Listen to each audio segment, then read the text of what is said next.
Hi, this is Julie with Beadaholique, and in this video I'm going to teach you how to make this bracelet here, which I'm titling the Imperial Deco bracelet, and it uses beautiful Swarovski crystal imperial stones, some noodle beads, some Tinos Puca beads, and just has a wonderful, almost like an Art Deco feel to it.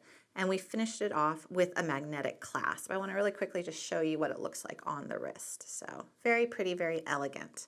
And it's not hard to make. So for your supplies, you're going to need these imperial stones. Now I'm doing a color variation here in this video. So I'm going to be using army green, and this is a DeLite fancy stone, and it is imperial cut. So really pretty, almost shimmers blue in there as well.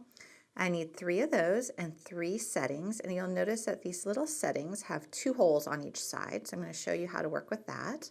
We're going to be using some noodle beads. Again, we're going to be using the Tinos Puca beads, which are these wonderful trapezoid beads, and a little petite magnetic clasp, and then magical crimps, and we're going to be using these along with the magical crimp forming tool. And if you see what that's going to look like, it makes almost like a little bead at the end, so you don't have to cover your crimp with a crimp bead cover to still get a finished look.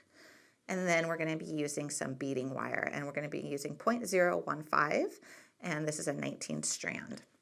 And it is a gold color because you do see it a little bit in this design, especially near the magnetic clasp. For the tools, we have the magical crimp forming tool. We have a pair of cutters, a couple bead stoppers, and a popsicle stick to set our imperial stones. And then I always just have a pair of chain nose handy. I don't think we're going to use them, but it's always good to have them nearby when you're creating. Let's begin our project. So we are going to start by setting the imperial stones. So this is not hard to do. So you see that it does have that nice setting. And what we can do is just put the stone right into the setting. And then you can pinch it. And you're going to take the popsicle stick to fold over the prongs. So there's one. And then we go to the opposite side. So you go diagonal.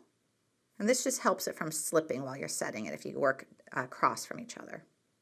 There we go. And now another one. I'm just really applying some pressure and pushing and rolling.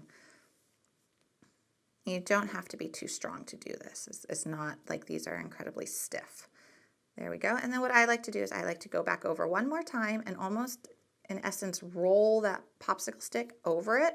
And what's nice is it is a soft wood so that you're not going to have to worry about scratching or damaging your beautiful Swarovski crystal. So there's one. You're going to see this happen 2 more times because we need a total of 3 of them, and you see how that just sits in there so nice.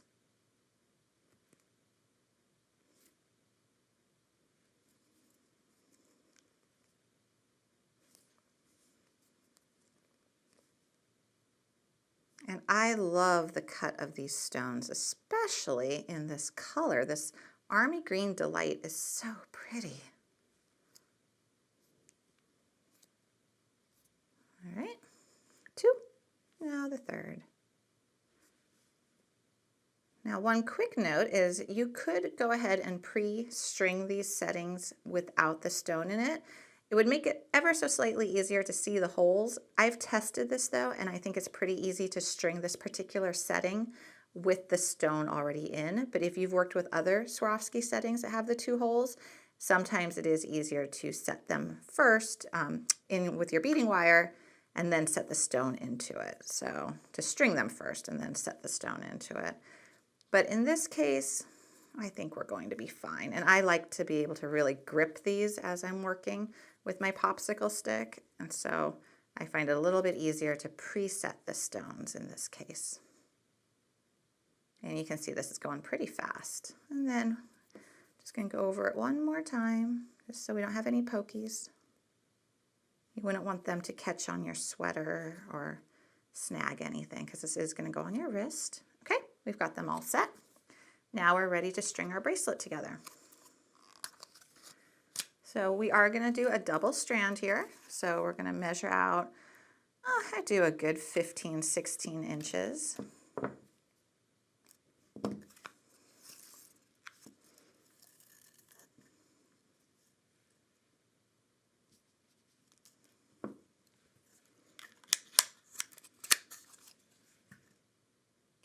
And before we begin, I want to show you how you can make this bracelet bigger if you wanted it to be bigger. So you see how on the front ones, I just have that one Tinos par Puca on each side.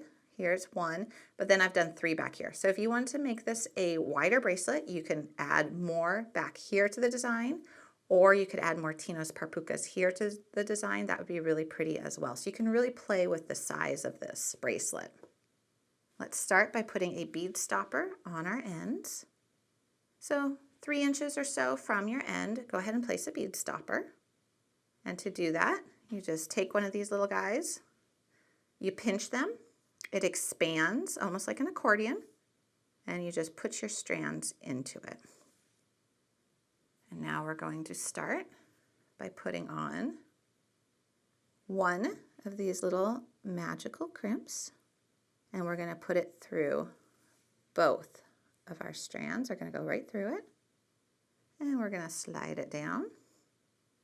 And now we're going to actually use 2 more of the magical crimps, but we're just going to use them as a regular old bead. So that's a great little tip, is these are beautiful little cylindric beads, and they are crimps, but you can just think of them as beads. So you don't have to then purchase another bead to fill this little space.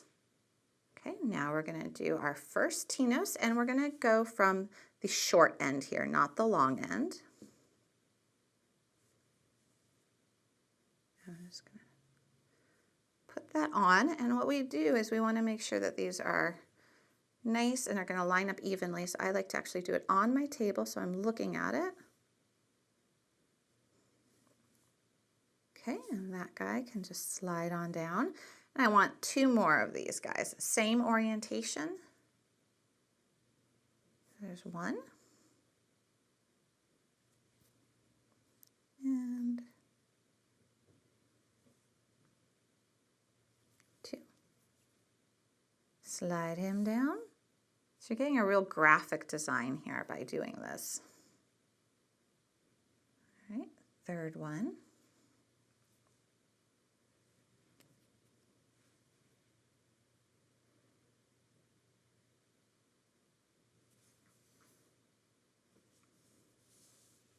Okay, so we've got the 3 of them on there. So this is what we have so far. And I'm not too worried that this is not very tight at this point. I'm going to adjust this later. So it's okay that these are doing that. I might actually want to give myself a little bit more wiggle room. So I'm going to take my bead stopper and move it up just a little bit. And that's just for my own ease later on.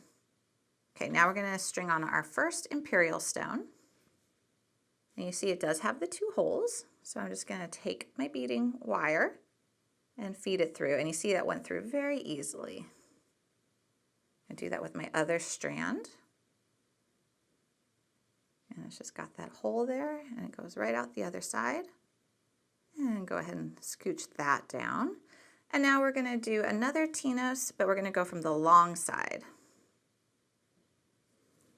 So 1. And 2. And I usually don't build bracelets like this where I put it down on my table, but this one where you've got the 2 strands and you've got 2 holes happening, it is easier. Now we're going to do our noodle beads, and we want 1 on each strand.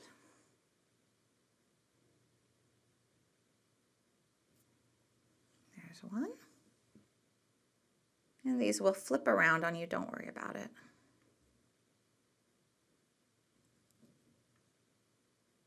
And 2. When I was making this, I kept trying to straighten them, thinking that there was something wrong with them, but there really wasn't. It's just they need to be flipped properly, but there's only one way to put those noodles on there. Now we're going to do another Tinos, and we're going to go from that short end again.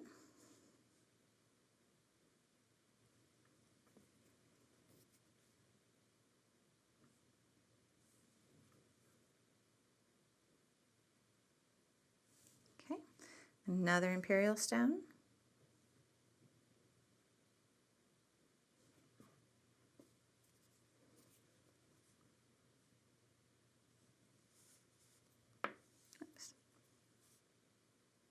Another advantage to building it on your table versus holding it is you do, oops, this guy keeps coming out of here, is you do make sure that your Imperial stones are facing up, which is of course important. Okay, Now we're going to do another Tinos, and we're going to go from the long side this time.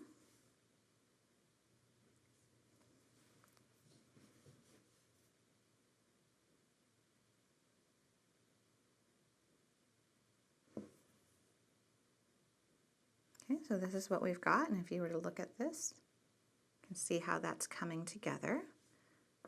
Put it back down on your table, and we're going to do 2 more noodle beads. So there's a total of 4 noodle beads used in this project.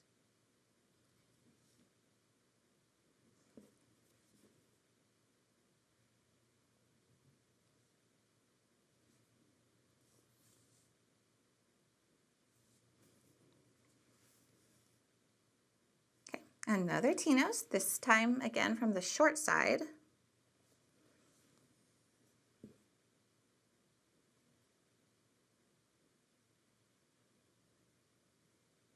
And then your last Imperial stone and its setting.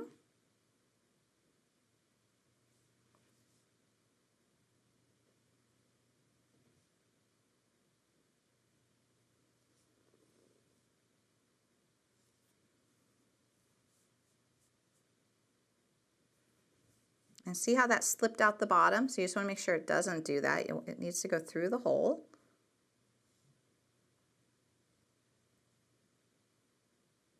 And sometimes it's almost like you're fishing in there.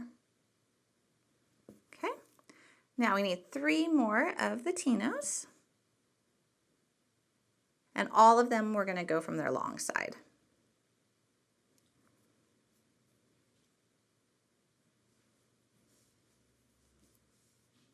Okay, let me make sure this guy is right before I continue. These little noodles flipped around on me.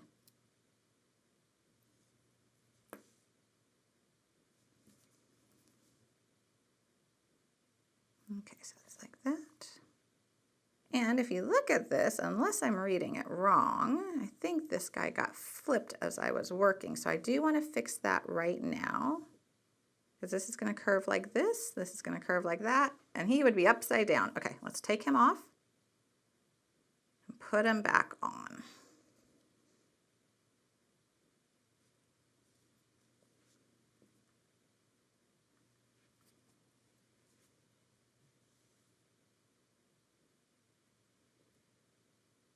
Okay, so we've got that so far. And now we're ready for our Tinos.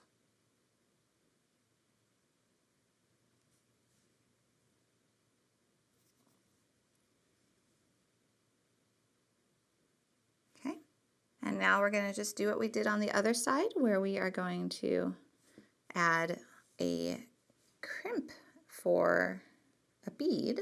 So it's just going to be a pretty little gold element. And what this does is it helps you taper down from the Tinos Puca bead. Otherwise, if you went directly from here to the crimp bead, you'd see a lot of beading wire.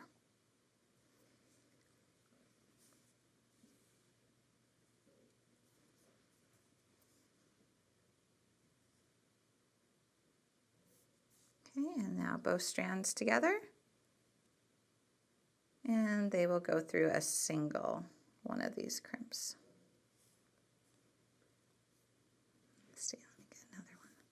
Sometimes you'll notice with crimp beads, and all crimp beads tend to do this on occasion, there might be a little bit of plating on the inside, and if that's the case, you just use another one. But those ones that have a little bit of plating inside are sometimes wonderful for just little beads. There we go. All right, we've strung our bracelet. Now we're ready to crimp and attach our clasp. So before I do anything else, I'm just going to use my bead stopper again, just to make sure that everything is secure and that everything looks right. So at this point, you just want to double check. So for me, this is going to be how it's going to be worn, and that looks good. And you can check sizing at this point too. That's why we love strung projects, because you have a lot of options where you can correct any boo-boos or make adjustments as needed. So we're going to do one side first, and so we're going to need our magical crimp forming tool as well as our cutters and 1/2 of our clasp. Let's go ahead and take this off. And now what you want to do is you're going to line up your ends and put it through the little loop of your clasp, and you're doing both strands.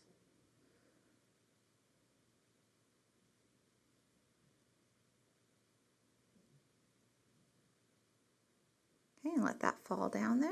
And this is why you have the bead stopper on the other end, so when you're picking this up, it doesn't fall off. And there you go, so you pull it. And on this one, because you haven't set the other side yet, you have a lot of wiggle room. So what I like to do is I actually like to even pull it away from down here, because there's no need to wrestle with that stuff right now, because you'll set it on the other side. You'll make it all nice and tight. But for here, you just want a nice loop, if you can see that. And you want it to be big enough that this can move freely. You don't want it so stiff. So now that we've got that in there, I'm going to show you how to use the magical crimp forming tool. So this looks different than a regular crimper. You're used to multiple notches, one that's crescent shaped and one that's oval shaped. In this one, you just have one notch, and it's basically like a little dot, a little circle. And you're going to carefully put your crimp in there. And this is key. You want to make sure that the crimp is not sticking out either side. You just really want it centered in there. And then you squeeze. And then what you're going to do is you're going to rotate it. So you're going to keep it in that little hole. I'll try to move my hand so you can see this a little bit better. Again, make sure it is in the middle of the plier, that is not sticking out at all. And squeeze again. And we're just going to keep doing that. We're going to rotate it ever so slightly and squeeze. And then pull it out. And then again, make sure it's nice and in the middle and squeeze. And what you're slowly doing is you're forming a little bead.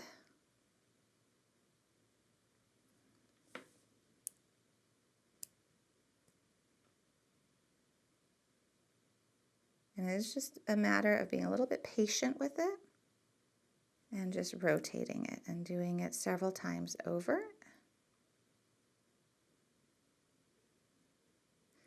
And there you can see what we've got. So now it's nice and rounded. You could give it a little tug. It's going to be very secure. And if you want to, you can go back, do the same thing you've been doing, and just keep squeezing it. But it is a really nice finished looking little bead down there. And I'm going to actually trim off my tails right where it exits the bead. There we go. And then I'm going to go do the exact same thing on the other side. I'm just going to scoot this all up. And the only thing you need to do differently this time is keep scooting. You want it to be nice and tight. You don't want any big gaps of beading wire. I'm going to do that. It's the same exact technique, and then I'll show you the finished piece. So now you can see what the finished piece looks like. So I think it's really pretty in the gold and the blue, and there's a lot of color combinations you can do. You can go to Beadaholique.com and look at the selection of the Imperial stones and the Tinos Pucas, and you can even do it in the silver, which would be really pretty too. I'll show you then the black and crystal golden shadow combo. So a fun project, really quite easy to do, and looks very elegant. I hope you enjoyed this video tutorial. You can find everything you've seen here at Beadaholique.com.